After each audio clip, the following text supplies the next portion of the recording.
Ogrin gölüşüm Osallı canı sevdüm Qarı gözlüne dikmedin Bir bak bu yana sevdüm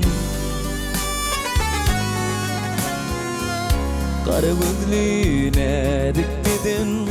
Bir bak bu yana sevdüm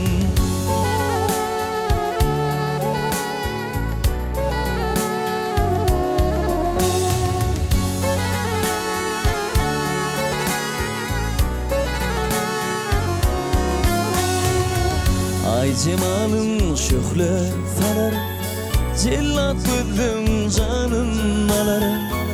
Açan senin mehrin kanar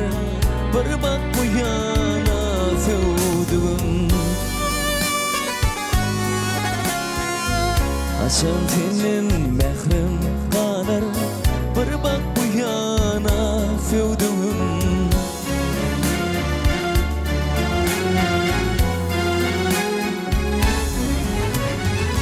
Cellat gözlüm verme aman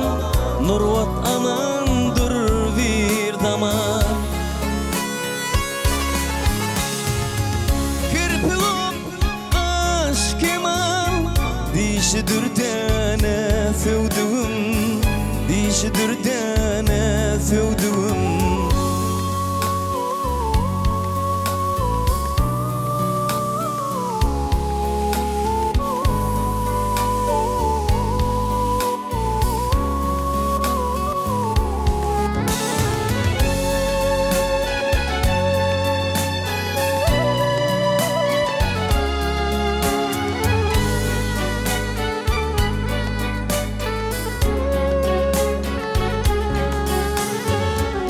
Keminenin yok çerisi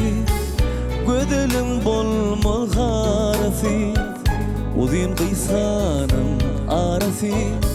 Ortamı yana sevdüm